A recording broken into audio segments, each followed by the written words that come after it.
Are you ready to embrace a healthier, more vibrant life? Look no further than With Joy, a transformative movement and nutrition program that goes beyond the ordinary. With Joy is not just a program, it's a movement. We believe that true wellness encompasses mind, body, and spirit. Our approach is rooted in compassion care, tailored to each individual. We're here to elevate you to a place of health, wellness, and healing. Whether you're a seasoned athlete or just starting your fitness journey, we've got something for you. Our comprehensive programs include strength, mobility, endurance, and conditioning to elevate your fitness, recovery and recuperation for healing, and nutrition wellness plans to fuel your body for optimal performance. Check out our show notes for more information and links to our programs. Join the With Joy movement today and discover a whole new way to thrive. Hi, I'm Joy Han Silva. And I'm Laura Han Segundo Collins. And welcome to Hahnacity.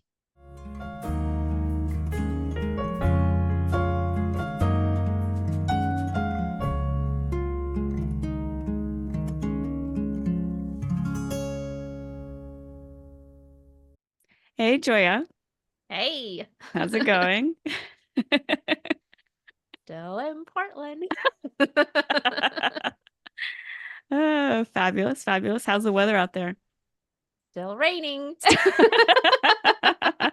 Last night, we had dinner and we didn't want to be out in the rain. And so Marvin's like, let's go to an arcade. So we went to an arcade and it was actually really fun. I kicked his ass in basketball. I'll just say that. Kicked his ass Like the in hoop basketball. kind or the video arcade kind? The video arcade one. Well, of course. What do you mean? Of course. I would kick his ass in real life too. Absolutely. I'm no surprises there. Just like you kicked my son's ass too. Ooh, oh, sick burn. Yeah. I mean, it was a little Nerf ball. My hand's a little bigger. It's true. I'll just say that. Fair. Last time I played with him in New York, though, he told me I improved because I only lost by 50 instead of 100.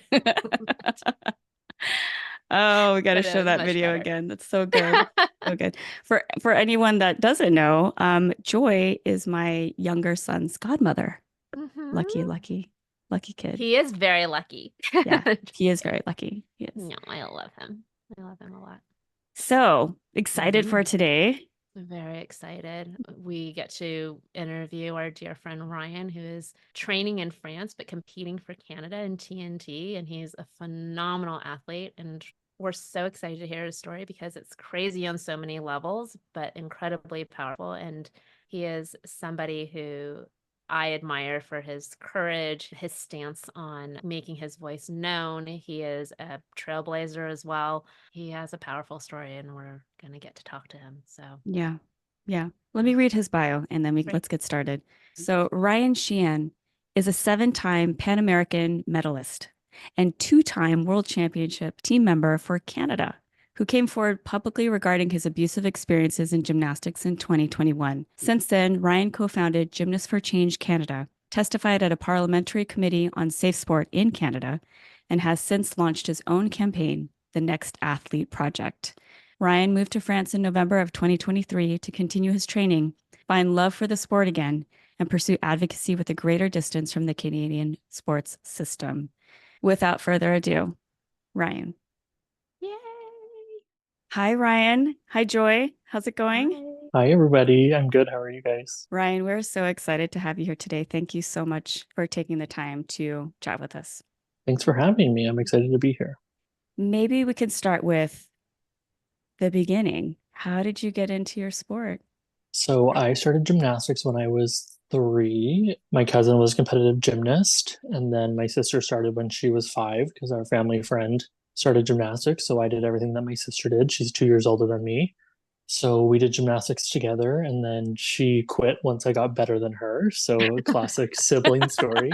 And then I grew up in a small town in northern Alberta in Canada, and they only had a women's artistic program.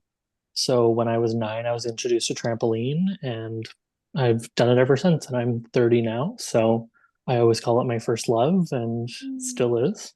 Yeah. So Ryan, TNT was something that was not a big thing when I was a gymnast.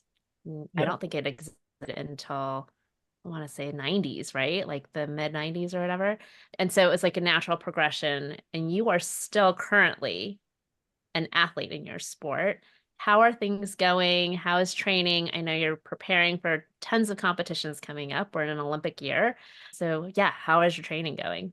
Overall, good. Like I said, I'm 30, so my training definitely looks different than it did 5, Yeah, 10, 15 years ago. But absolutely. overall, it's good. I'm training in France right now. That's where I've been the last year and a half, and I love it. And I'm learning new things every day, and that's what I love most about gymnastics. Yeah. And also the fact that you said that you are 30 and you are still in gymnastics is incredible. You know, me and Laura, we talked about even our careers, and when we ended, Laura was 12 when she retired from the sport of gymnastics. I retired at the age of 15. And so to think that you are double the age that I was and still competing is crazy impressive, because we always talk about this. Gymnastics is brutal on the body.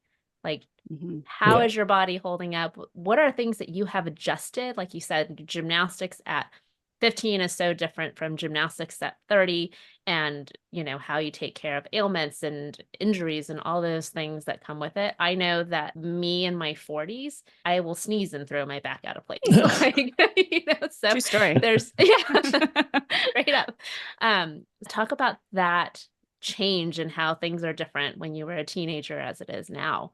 So, like you had said, trampoline's relatively new, especially on the gymnastics scene. The first Olympics that it was in was 2000. So it's fresh in that sense. So we don't know what a long career looks like necessarily. We've had a couple people that like have lasted into their 40s and they're at an extremely high Wow. level in their 40s. Amazing. So trampoline's always had like a later, I hate to use the expression, but expiration date.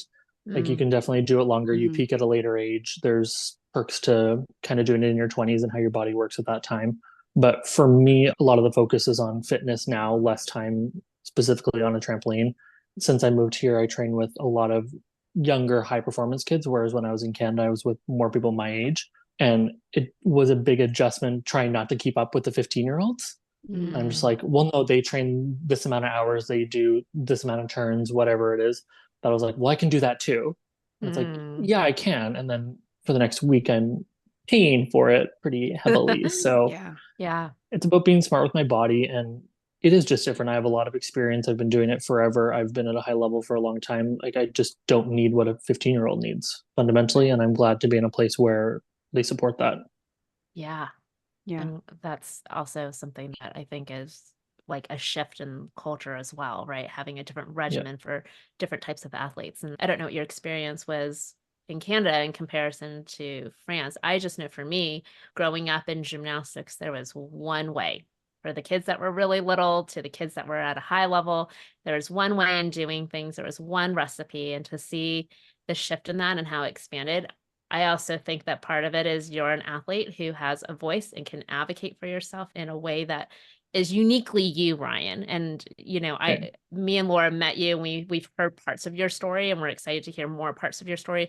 But you are an individual who has exercised your voice and has done impact in your sport. Is that part of the shift in your training because of who you are uniquely, or do you see a change in the sport where there are coaches that can see the individual and see sort of a regimen for specific athletes in their season of lifespan? So my experience at home in Canada was like my day-to-day experience was exceptional. Like I came from a really good club. That's the one that I grew up at. And then I changed clubs kind of when I was 9. I trained on the weekends at a certain club. And then I would go back during the week and train where my family lived by myself mostly. So both of those clubs were super supportive. And I think that's kind of where I learned to use my voice was I had to do a lot of things by myself. And then I had to communicate that when I went on the weekends to my actual coach, and I knew exactly what I wanted to do with my career from day one. So my coach was always supportive of that. And I look back now and I'm like, I was a person with determination. I knew exactly what I wanted. I was a huge brat for a long time. Was I a great communicator of it? No. But I You're think right, that's though. kind of, You did well with right. that.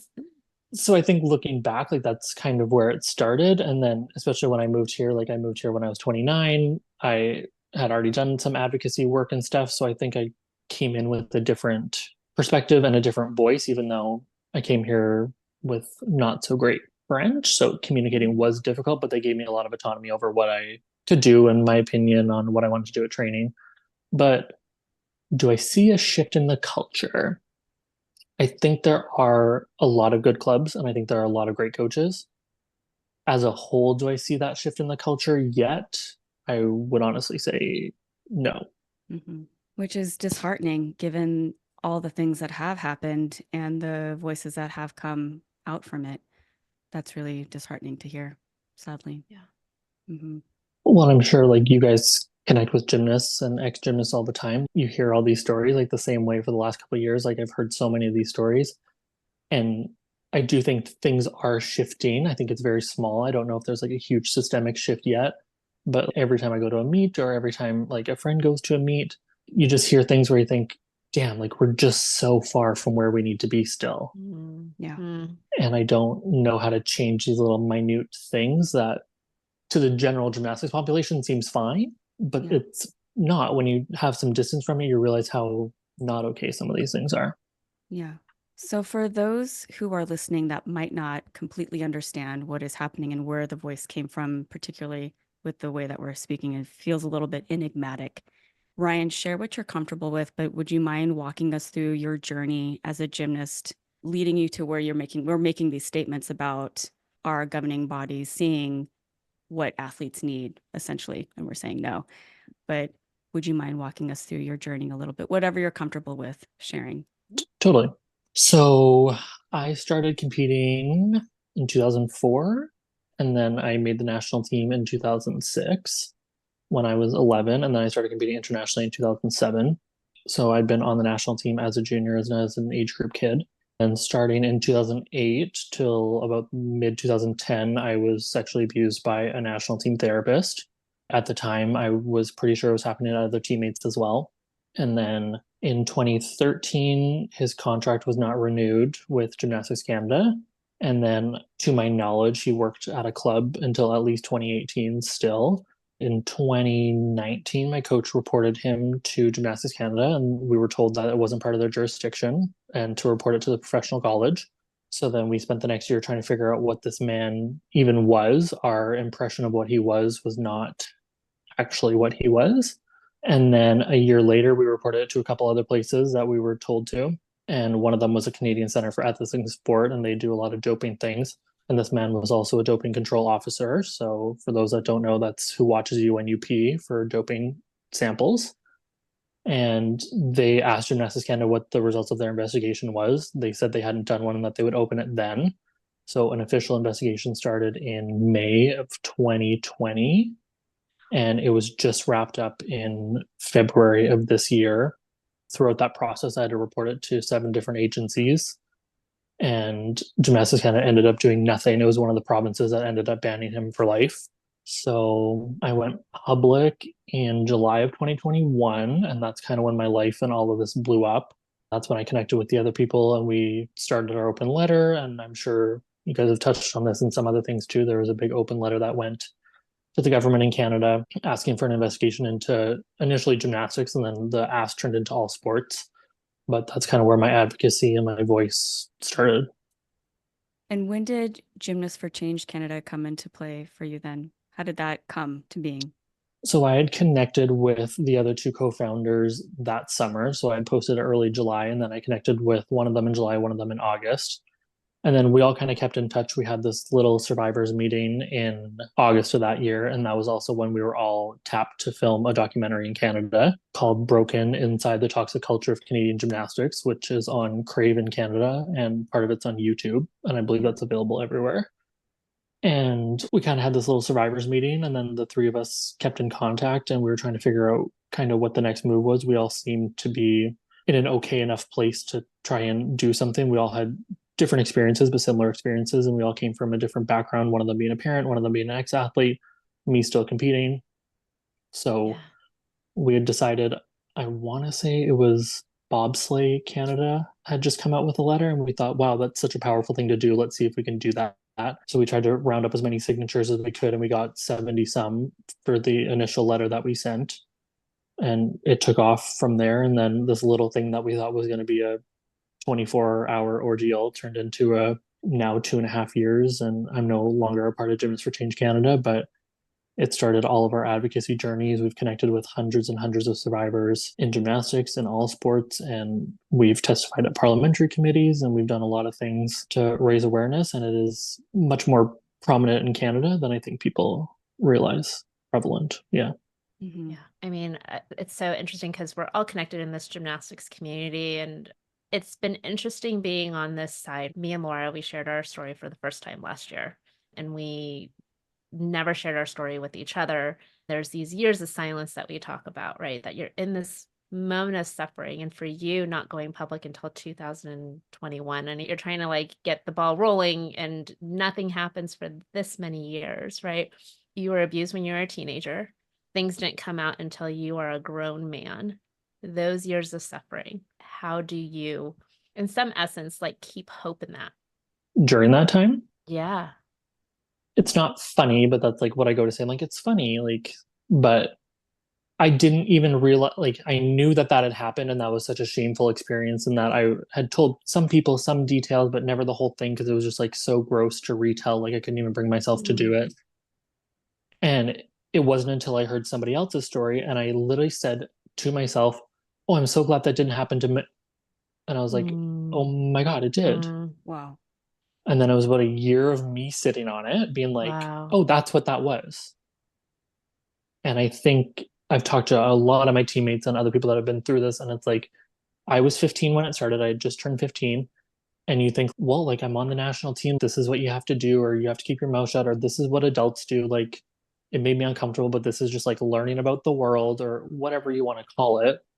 But yeah, I can look back now that I feel like I've healed from a lot of that, and that it's been like 5 years since I reported it, and a lot of it's been public. But I look back on the last definitely 10 years before that, and I think of like how much I lost, how much of myself I lost, how much time I lost. Like, I don't think you can realize it in the moment. I was just trying to keep going, I guess, like fill that void, and it's unfillable. I'm hugging you immensely. What has been helpful to your healing journey?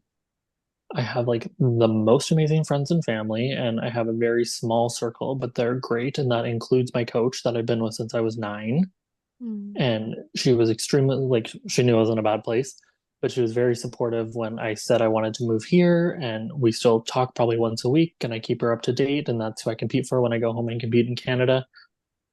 I can't imagine people's experiences at clubs where they don't have a supportive coach. Like, my day-to-day experience, again, was exceptional.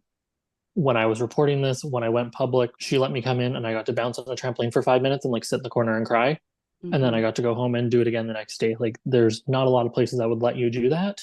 She helped me report it. She helped me go to the police. Like, she helped me do all of these things. Like, I owe immense gratitude to her.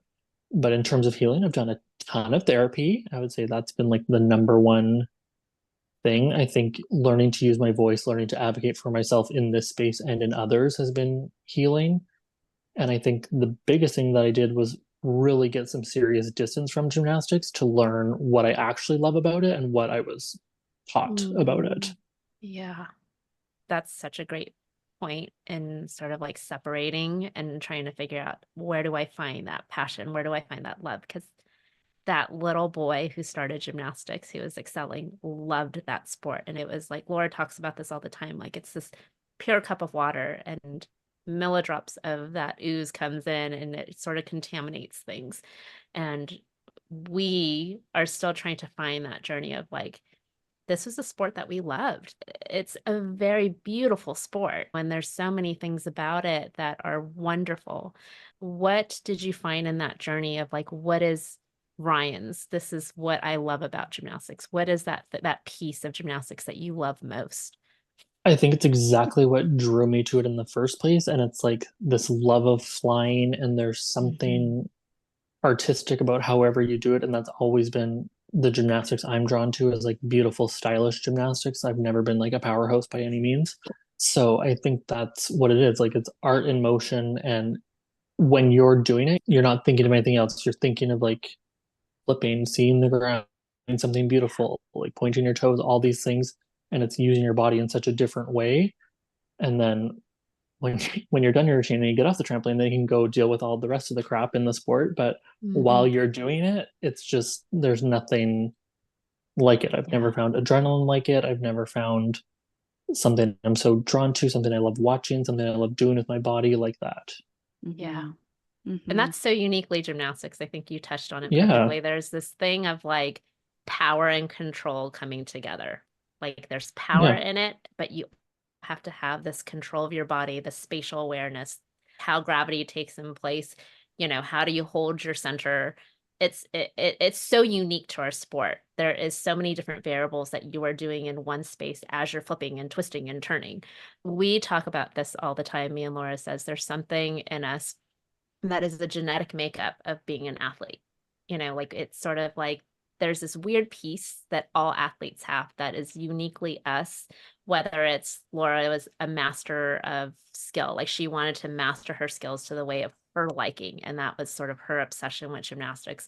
Mine was just obsession on videotapes, pointing my toes, doing splits, like every aspect of like I would see a line and all of a sudden it's a balance beam. I would see a chin-up bar and all of a sudden I'm swinging on it. It was like I could not stop doing the sport. What is your genetic makeup of being an athlete? That is a tough question. I think I like the part I was drawn to, or the part that makes me unique in it is I love like micromanaging my own skills. So when I watch somebody else's skill, I think like, oh my God, I love their kick out. Like I'm taking that little piece for myself. I love how they do their front three quarter. Like I'm taking that little piece. And when I don't feel like I'm in good shape, I hate watching videos of myself because I'm like, oh, there's just like so much to edit. But I'm doing this workout to conquer cancer right now in support of my friend that passed away. So my workouts are training. So I've been having to film all these videos, and I'm like, oh my God, I like do love my style, and I do like watching my own gymnastics. And like obviously I always have things to fix, but I'm like, I really like how having come back in the last year and a half, like I really like where my style's at. And I'm like, oh, I'm in such a good place to micromanage these little things again. And that's what I so love. cool. Yeah. And I had this realization a couple weeks ago because I'm like, I don't have any creative hobbies. What should I do? And I was like, I've never framed gymnastics as a creative hobby. Yeah. Or like something artistic to do, like something creative. And I'm like, oh, that's so fun. Like if I like go in, I'm like, oh, this is me getting to like practice my art. Yeah. Totally. 100%. By the way, I saw some of your videos that you had posted. It's beautiful. You have a beautiful toe point. Thank you. It's very, very lovely, 20 years of lovely form. micromanaging. Yeah. Absolutely gorgeous. I will also throw in there, as well as we're speaking about art and power and control, is expression. Even you talking about how you can do your routine and you are all in it, all the aspects of it. And then when you're out of it, then you can, okay, now we can think about all the shit that goes on in the world, so to speak. But when we are in that moment, it's like, it can be such an expression. I remember using the routine or the skill or something. That was the only way to be frustrated or scared or angry or anything. All my emotions came out. And to your point about it being an art, and how art and sports, these are all expressions. It's a dance. It's creative. It's a way for us to express all of the things that are happening on the inside come out in this beautiful way through gymnastics. And I think especially in gymnastics, not that all sports couldn't do this, but gymnastics seems to be a whole body art performance in many ways, especially with music, and it is musical. There's musicality to it for sure. Yeah. There's like a rhythm to things. Well, I think there's something because gymnastics is so strict and it's so we have to do exactly as we're told. Like I think there is so much expression that's lost. And if you think of like our favorite gymnasts, it's because they did something different. That's why we're so drawn to them. And I think we've lost, like, you can blame it on like the code of points or whatever. But I think a lot of it is coaching, that is just things are to be done a certain way. And we're never taught to express ourselves how we would want to. Like I remember the first time like I held my double layout for the first time and I was like, oh, that felt right. And I can do that my own way. Or like if you get your kip for the first time, there's like something so natural about like, okay, I did that right and I did it my own way to conquer this thing. And I think it's so lost in gymnastics, we could have so much more of it. Yeah. Mm, Well, that's a good point. That's Do you interesting. have a favorite gymnast or like someone that you're like, oh, that style or that technique Mhm. was part of what I wanted to emulate growing up? Did I have one? Yeah. Oh my God, I like hate to say it now because I know she's problematic, but Svetlana Korkina. Yeah, I mean, she was amazing. Like, All good. She was a like phenomenal gymnast.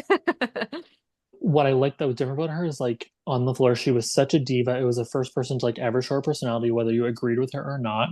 And like it was just such a different flavor. You could never like I remember her last routine, like she like kissed to the crowd at the end of her floor routine, and I'm just like, my God, like who is this? That's Like, awesome. It's fabulous. It really is. You don't do that at the end of your routine after you salute. A little kiss not and wave. yet. Next time, that's what we hope to see. Exactly. That's Mhm. awesome. And what in particular did you like about her style? What drew you to that I remember personality? like the commentators would always be like, she's so tall. And like I knew that I was gonna be tall, but like I loved how she swung bars. Like she always had a different vault. She always changed her tumbling passes. It was just everything about her was different. She did three Yeah. cycles. She was a person like ripped the medal off the second she got off the podium when the Russians lost. Like it's just like everything about her, like it or not, was different. And I'm like, you couldn't take your eyes off of her. Yeah. Mhm. Yeah. I Mhm. mean, I think that's what I remember of her gymnastics too, is like how tall she was. And she did so many things to maneuver her gymnastics, used her height to her advantage. Because in gymnastics, Yeah. obviously, like that would be a disadvantage. But she was just unique in that sense that she was able to maneuver her body perfectly and use that part of her gymnastics to make it special. Yeah. Looking for something special to give your best friend, coworker, or hard to buy for mom? Discover Park Street Goods on Etsy. Our one-of-a-kind modern wood pieces are crafted slowly and lovingly, one at a time. Find a unique handcrafted piece of functional art to add to your home. Come visit Park Street Goods today because handmade is happy. We're talking about athlete across the lifespan, athlete as identity. Your own identity as an athlete, how does that impact your life? It's very apropos right now. For a long time, it was like only about high performance, and like my life revolves around gymnastics. Like, I didn't go to my graduation, I went to nationals. No matter what came up, it was always gymnastics first. And it's only been in the last probably 6 months that things have happened in my personal life where I'm like, okay, that might actually be more important than gymnastics. Mhm. So I feel like I'm in this new chapter of figuring that out. Even here, like we train 6 days a week. Like last Wednesday was a holiday, but we still had training because there was a competition this weekend. And I'm like, okay, so normally people would have a day off today, and I have to go to training. So I can't go away for the day. I can't do anything. And it's only been recently that I feel like, okay, maybe I am missing out on something else, Mhm. but I also still want to do this thing. So I don't know what that looks like in this chapter, but it's definitely shifting from the last 29 years. It's Mhm. different Yeah. now. Yeah. Yeah. Something new is unfolding for you. Yeah. Which is exciting too. Yeah, that Yeah. is pretty cool. So along those lines, then it sounds like we've immersed ourselves in gymnastics since we were small children. What has it been like in general? Obviously, there's more people in your life than just gymnasts. Are there or are there not? I mean, what is it like to now start making your way back into the real world? And so I shouldn't, they're all real worlds. I shouldn't Yeah. say it that way, but you know what I mean? Like Yeah, it's being very in the gym is insulated a for certain sure. kind of bubble world. And then Yeah. coming out of that high performance into the rest of the world, I guess we call it rest of the world. It's like culture shock in the beginning in many ways. So what is it like traversing the both then for you? Well, I think living here has made a big difference because people here are very like about vacation, about taking time off. Like in the Mm, summers here, we get 6 full weeks off. Everybody gets it. And I'm like, yeah. whoa, like Wait, what? never heard of You that in get my six life. weeks I off? know. That's So we have crazy. a Joy, let's we have move like to an France. optional I know, right? Ryan, pull out that couch. We're gonna yeah. be there in a second. Yeah. See you guys soon. But like they have school breaks, like they have 4 2-week breaks throughout their school year. And then like their school, like their summer's out or 2 months. And then like at training, we can do a summer camp 2 weeks, like for the first 2 weeks, and then everybody has to take 6 weeks off. And like that's people that are going to world championships in the fall. Like it is just such a different Wow. mentality. And I remember we did the summer camp last year, and there's kids from other clubs that came, and this kid said to me, he's like, "Oh, like I hope they get more vacation than we do in Canada. Like we only get these 8 weeks. Like they get 8 weeks I'm twice." And blown. Wow. I Blown. was like, we got 2 weeks during the year, and then we got like our 8 week summer. And like when I was in university, we didn't even get that week in the fall. And he's just like, I hope you get more. I'm like, we That's get a lot crazy. less actually. So I I My think mean, mind is living blown right here, now. I don't even know what you're I saying. You're like speaking yeah, another yeah, like language right now. yeah, seriously. I was like, I remember working out on Christmas morning, like when I Hmm. was a kid. and like I came from a good club in Canada. Like we got like Christmas break off. Like it was optional training. Like we did get like a lot of That's insane. That's phenomenal. time off compared to like an average club, I would say. But here it's like whenever there's a school break, you have the option to do a training camp or not. It's not forced. And then it's like if a meet's coming up, like it's definitely you're pushed to do it to prepare yourself. But yeah, I think just the lifestyle here has to me to have a balance. Yeah. And I see people like nobody here works to work. Everybody works to play. And that's just not Mm. American culture, Oh yeah, I was Canadian gonna culture, say North American No. at culture. all. So like when people are just like, "Oh, what'd you do this weekend?" I'm like, "Well, I worked out, I worked, whatever." I'm like, "What'd you do?" They're like, "I just sat in the park with my friends for 12 hours." And I'm like, "What?" Like that's something people do, and it is like people on the lunch break like just like take a book. Like it is just such a different lifestyle here that it's just forced me Insane. to buy into it. Yeah, that's crazy. You know, Phenomenal. I mean, that's unbelievable. and it's making me think of just the topic of productivity, such a capitalistic way of seeing productivity in a way that just do more and constantly be busy means that somehow you're productive, but how we wear ourselves down to the bone. We drive ourselves into exhaustion over here because we have to be Yeah. productive. And it is evident, like you just said, people will hang out with friends in the park for 12 hours. And the thought of having to sit still for me is really hard. It's really, really hard. I feel like I have to make myself do something in order to be able to sit so I can like fold laundry. And at least I will be sitting and being quote unquote productive. So this is really wild that I you're in a mean, culture of yeah. work to I play even is yes, wild. so crazy. Yeah. I mean, I think of it as an athlete too, like how that balance of resting your body, finding joy in your sport, all those nuances that is hard to sort of to figure out when you're on the go, go, go, go, go. And I just think about like me as a kid, if I had those elements of time off, how that would have shifted my training and how the longevity of the sport could have been years longer, but also like being able to pause and find joy. Like sitting at a park for 12 hours, there has to be play and joy in there, you know? And so Yeah. to go back into your space of like your sport and being like, I'm taking time off so that I can come back to my sport with love and passion and joy in it.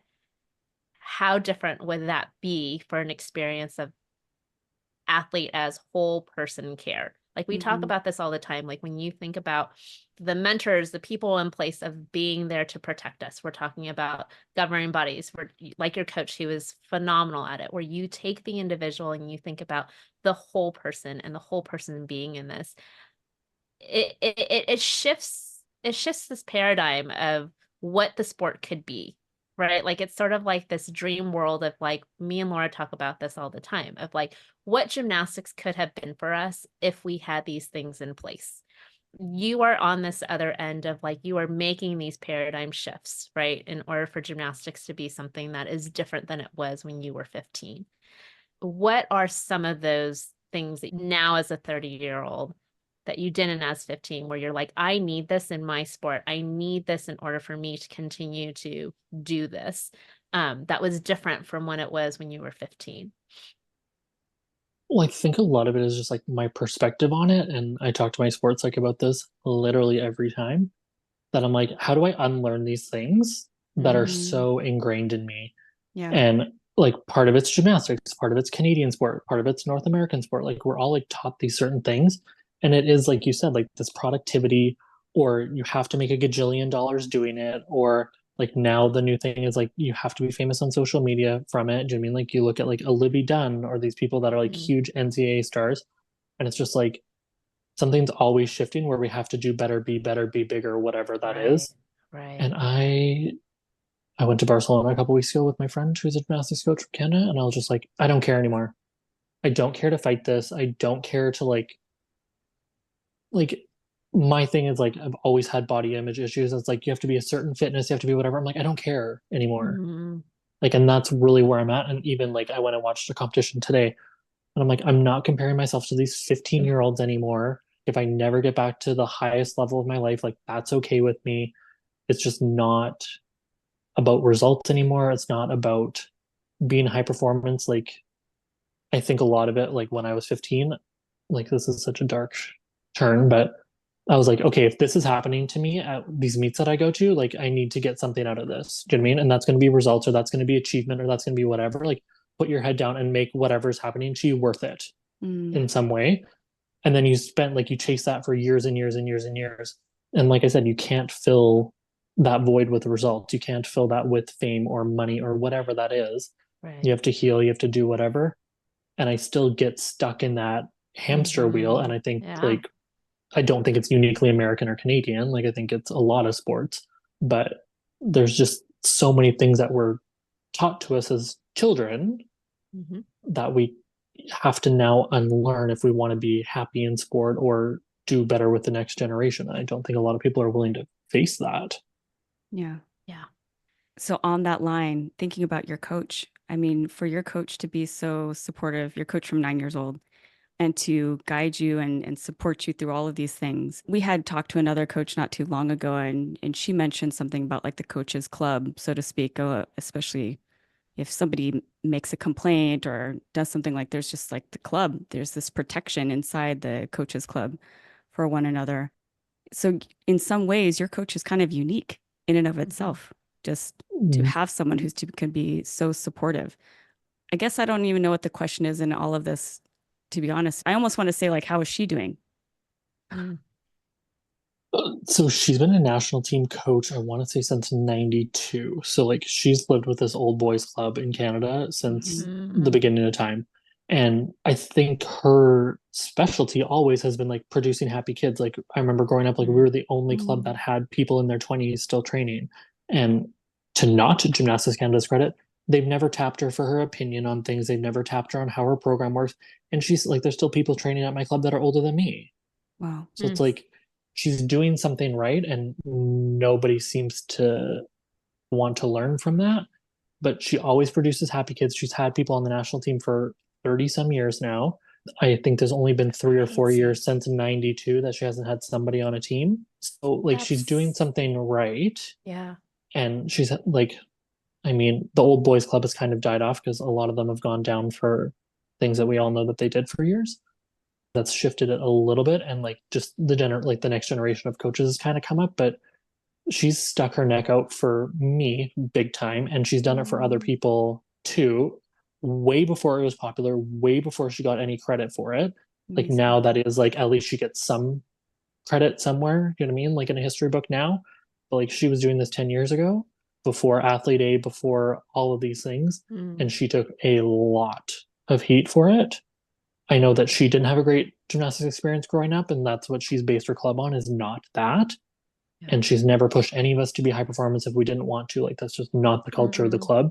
I think she's doing well. Like the club is doing extremely well. We have a really good group of kids, and they're all doing really, really well and getting great results. And I think the culture there is awesome.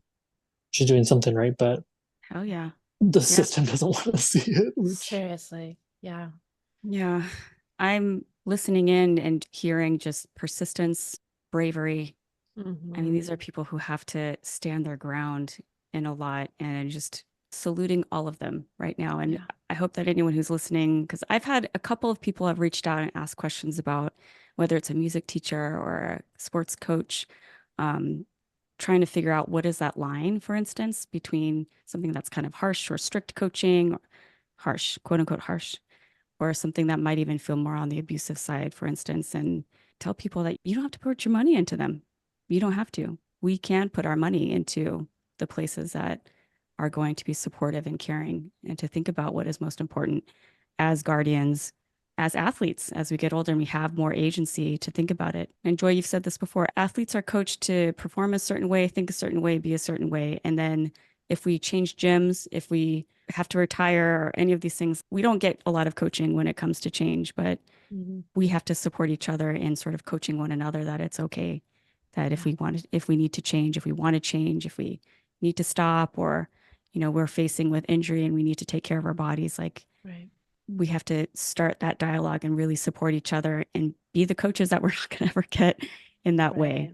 Right. So saluting your coach in Canada, that is fantastic. And I hope she continues to just bloom and explode out there, and that more people can seek her wisdom in creating programs that are about whole person loving care for all athletes. Right. Yeah. Yeah, Yeah. I think, Ryan, your story also expanded even our very narrow mind of what abuse in our sport was, because sharing our stories with each other with somebody that looked different than us, and that was a male, and somebody in a different country, and just the toxic culture that it expanded our narrow story of it being American gymnastics and it just being that, but seeing different variants and different communities. And I think that was sort of alarming for me, that it's not singular, it's not like a one wine and dine space. And I think the thing that is so encouraging of meeting survivors in this is that it's the space of like, the more we speak up, the more that we share. I always say this, it's like the faster the healing, the bigger the love, and all these things can happen, and it's taking courage. And I understand like everybody's timing and space is different, and everybody kind of comes to their terms in their own way. But it has been such an honor to call you friend now and be able to be in this community with you. And we know that we are going to be forever linked with you because of this unique experience. This is very uniquely our story, and we're just so proud to call you friend. And we thank you so much for just taking the courage and sharing your story and taking time to tell us your story. We're very honored in that. We don't take those things lightly. So we're so blessed to have you on our show. Yeah. Thank you for having me. And I want to say thank you guys for your kindness and for sharing your story. I think it's going to be something we look back on, and you guys are going to be trailblazers in this too, very much so. And I think I said to you when we connected the first time too that our stories are so different, but they're so similar. And I'm listening to your guys' stories, and I just want to pipe in and add something. I'm like, oh my God, this thing happened to me. Yep. And I said to you guys too, there's something about you guys telling your story so long form that is missing from this space, that we usually get 5 minutes for a story, or if we're lucky, we get a podcast like this. But for you guys to go out and tell such a comprehensive, detailed story and be so vulnerable is going to be something people look back on and re-listen to and re-listen to and re-listen to. And that is going to be one of the big pieces that's going to change the sports system. I guarantee you. Your lips to goddess's ears, Ryan. Thank you. Thank you. So we have a couple questions left for you. One of them being our lightning discuss question, but second to last question would be where you're at now. You've been through so much. You have trailblazed, you have inspired, you inspire us all the time. What would you say to your pick an age, maybe 15-year-old self, 12-year-old self, 3-year-old self? What would you say to yourself at that age, knowing that what you know now? I would tell that person, and I think I kind of grew up this way, even though I had a great family, I was always kind of an anxious kid. And then, especially through the abuse, that there's going to be a point where you do feel safe. And I think growing up as a queer kid, growing up in a very conservative town, there was always this element of being very unsafe. And I think that was amplified by the abuse. And I think where I'm at now, like I do feel very safe and very comfortable in my life in a lot of different ways. And I think that's what I was running away from the 10 years after the abuse, was this feeling of being unsafe, especially in this thing that I loved so much. Yeah. Yeah. And we hold you in support through and through forever and ever. We are cheerleading you always, always, always, always on the sidelines. I hope actually it would be really fun to go see one of your competitions sometime. Competitions, yeah. If you're I ever was thinking in that too. If we ever make our way, we should make some kind of trip out there for sure. But if Yeah, we've been someday, toying the idea to like get our butts in Canada because we've made Yeah. so many wonderful friends out Yes. in Canada. So we're like, In we're gonna have France to as meet you well. all. yeah, that would be really awesome. But we'd love to come and support you live at some point as well. So thank you for that. And so we're at the end, dear Ryan, and we cannot thank you enough for taking the time to share your story again. We are at what's called the Lightning Discuss. And what this is that some time ago, my partner and I came up with this silly game to try not to think of the business of life.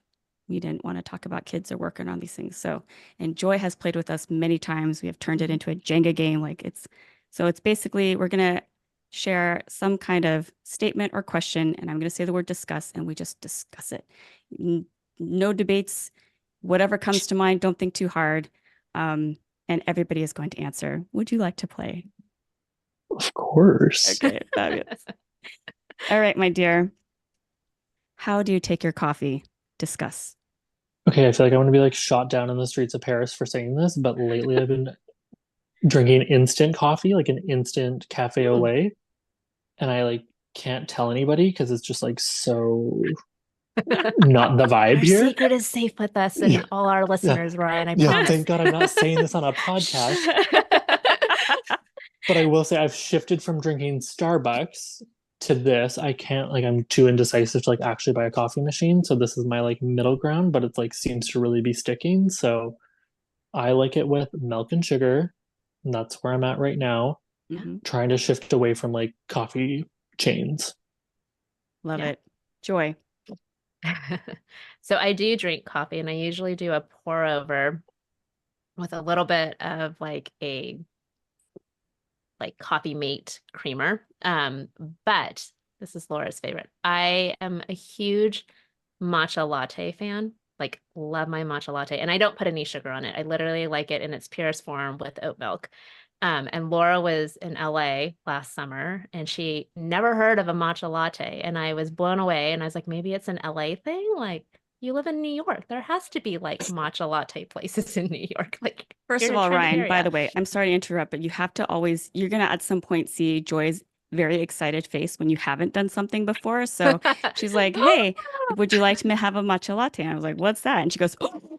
That's exactly what she does. That's But Yeah. it's so funny. also one of those things, like when you love something, you want that other person Totally. to understand the Yeah. joy of the thing that it gives you, right? And so I'm like super excited. I have like this matcha powder, and I'm like steaming her milk, and I'm making it all beautiful, and I give it to her, and she goes, mm-hmm. Mm. Mm. She smiles at me, and I'm like, do you want like another one? Delicious. And she was like, what did you call it? Did you say it tastes like grass? I don't remember what you said, but you're like, it's like fancy grass. That's basically what she said. Like fancy grass. So that's how I take my matcha latte, but I also do coffee. Mm-hmm.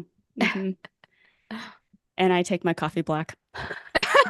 It's about right. But my matcha's grass. I feel like all of these like say so much about our personalities. I don't Yeah, that's the whole exactly know point of what, it, right? but like that was the most intimate question so far. I always say I'm bougie on $1 budget, and so that's why my drinks seem really bougie, but it's like got a little bit of a Mhm. feistiness to it. Mhm. Anyways, well, Ryan, thank you so much for joining us. We hope you enjoy the rest of your day, and we will definitely be connecting with you real soon. Mhm. Thank you, dear friend. Yes, we love Thank you. you. I appreciate it. Love you too. Mhm. Wow.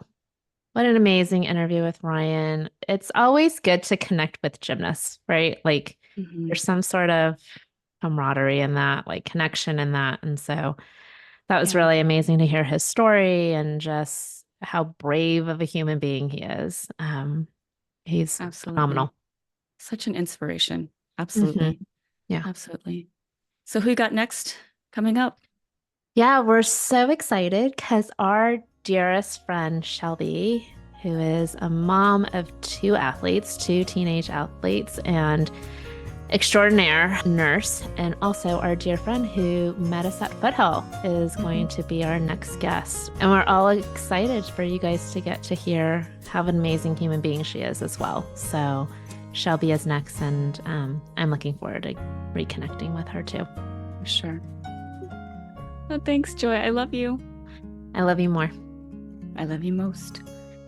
Ty.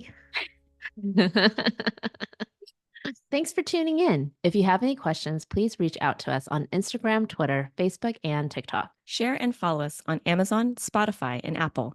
Help us out and leave a 5-star review. Thanks.